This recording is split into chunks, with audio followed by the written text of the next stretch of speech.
नमस्कार। सधैँ हिँडिरहेकै बाटोमा टक्क उभिएर एकपटक आफ्नो लागि, आफ्नो देशको लागि र भावी पुस्ताको लागि पनि सोच्नुहोस् है भन्नको लागि आजको भिडियो बनाउन गइरहेको छु। वर्ल्ड वाइडमा जहाँ निर्वाचन हुन्छ त्यस ठाउँमा एकदमै धेरै विचारहरू सुन्न पाइन्छ, एकदमै धेरै अभिव्यक्तिहरू सुन्न पाइन्छ। त्यसपछि लाग्छ यो निर्वाचनपछि चाहिँ काया पलट्ने हुन्छ। नेपालमा पनि अहिले त्यस्तै नै भएको छ। एकदमै धेरै विचारहरू सुन्न आइरहेको छ। अनि अहिलेको निर्वाचनपछि चाहिँ फरक किसिमको नेतृत्व चाहिँ आउँछ भन्ने कुरामा चाहिँ दुविधा चाहिँ छैन। तर फरक नेतृत्व आइसकेपछि पनि हामीले खोजेको जस्तो कामहरू हुन्छ नि त भन्ने विषयमा चाहिँ एउटा ठुलो प्रश्नवाचक चिन्ह छ। अहिलेको समयमा अब नेपालले तत्कालै गरिहाल्नु पर्ने र सुरुवात गरेर काम गरिहाल्नु पर्ने विषयवस्तुहरू के छन् भन्ने विषयमा एकदमै धेरै छलफल गरिनुपर्छ भन्ने जस्तो लाग्छ। तपाईको मेरो र सबैको आँखाबाट भर्खरै नेपाललाई हेर्नुभयो भने परिवर्तन गरिहाल्नु पर्ने अथवा चाहिँ नेतृत्वले चाहिँ ध्यान दिइहाल्नु पर्ने विषयवस्तु एकदमै धेरै छन्। त्यसमध्ये पहिलो विषयवस्तु कुन हो भन्नुभयो भने तपाईको दिमागमा झ्याप्पै आइहाल्छ क्या। झ्याप्पै भन्ने एउटा गीत छ कि, गीत चाहिँ गाइ नहालौँ होइन। अनि त्यो विषयवस्तु भनेको चाहिँ त्यही नै हो, बेरोजगारी। बेरोजगारीभन्दा अगाडि धेरै छ। शिक्षै भएन, स्वास्थ्य भएन भन्ने पनि माइन्डमा आछ भने त्यो पनि ठिक हो। तर अहिले भर्खरै जुन अवस्थामा नेपाल छ, बेरोजगारीलाई चाहिँ फरक तरिकाले हेरिएन अर्थात् यो कुरालाई चाहिँ पहिलो प्रायोरिटीमा राखिएन भने हुन त नेपाललाई अहिले पनि युवा भएर पनि बुढो भएको देश भनेर चिनिन्छ। युवाहरू छन्, एकदम धेरै युवा भएको देश हो नि त अहिले त नेपाल त। तर ती युवाहरू चाहिँ कहाँ छन्? विदेशमा छन्। तिनीहरूबाट चाहिँ रेमिट्यान्सको मात्र लाभ भएको छ र नेपालमा चाहिँ एउटा बच्चाहरू र बुढाहरू मात्र बाँकी छन् नि त। त्यही भएर चाहिँ नेपाललाई चाहिँ एकदमै युवा भएर पनि बुढोहरू भएको देश भनेको छ नि त। अनि यस्तै अवस्था अबको 1 दशक रह्यो भने नेपालले एउटा ठुलो समस्या झेल्नुपर्छ क्या, जुन चाहिँ अहिले एकदमै धेरै विकसित भनिएका देशहरूले झेलिरहेका छन्। बुझिराख्नुपर्छ होला। त्यो भने चाहिँ ओल्ड एज प्रब्लम। सबै युवाहरू चाहिँ विदेशमा भयो भने बुढापाकाहरूलाई चाहिँ कसले हेर्छ? अनि चाहिँ तिनीहरूको व्यवस्थापन चाहिँ कसले गर्छ? त्यसलाई व्यवस्थापन गर्नलाई चाहिँ राज्य संयन्त्रको ठुलो आर्थिकदेखि लिएर है, अनि त्यो संरचनाहरूदेखि लिएर स्वास्थ्यका कुराहरू, एउटा ठुलो दक्ष जनशक्तिहरू नै आवश्यक पर्छ क्या। अनि त्यो किसिमको तयारी त हाम्रो कुनै पनि किसिमले हामीले तयारी गरेको छैन नि त अहिलेको अवस्थामा त।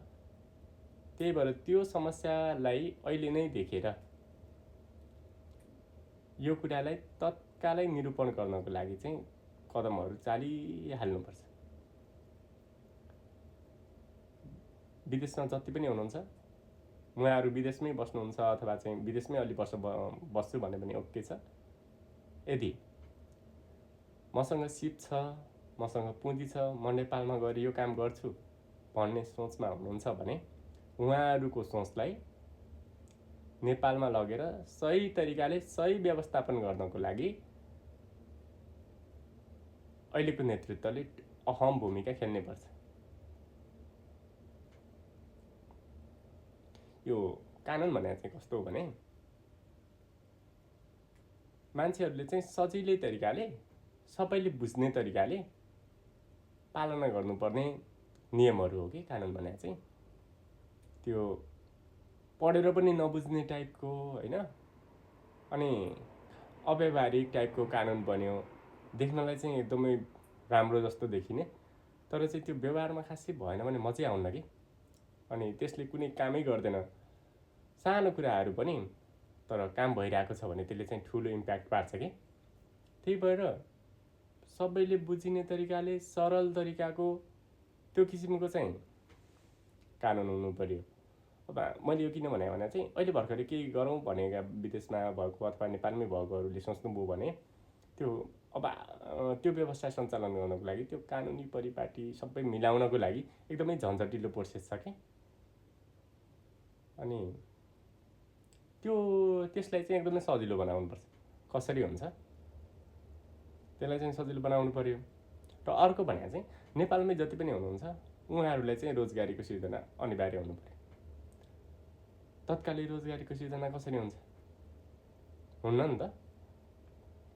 नेपालमा पहिलेदेखि अलिअलि इस्टाब्लिस्ड भएको र काम पनि भइरहेको क्षेत्र भनेको चाहिँ कृषि क्षेत्र हो। तर कस्तो छ भने कृषि योग्य जमिनमा चाहिँ कृषि भइरहेको छैन, त्यहाँ चाहिँ बस्ती छ। कृषि क्षेत्र नै घोषणा गर्नुपर्छ कुन क्षेत्रमा चाहिँ। अब त्यो त छ छन्दै कुन जिल्लाहरूलाई चाहिँ कुन क्षेत्र भनेर घोषणा चाहिँ गरिरहेको छ। तर त्यसलाई चाहिँ अझै सही तरिकाले चाहिँ अगाडि बढाएको छैन। त्यही भएर चाहिँ सही तरिकाको आधुनिक उपकरणहरू युज गर्ने, त्यसपछि त्यसबाट चाहिँ कृषि गरिसकेपछि चाहिँ सही प्रतिफल चाहिँ आउनु पर्यो नतिजामा पनि। त्यो तरिकाले एउटा फर्स्ट नेपालमै भएकोहरूलाई चाहिँ लान सकिन्छ।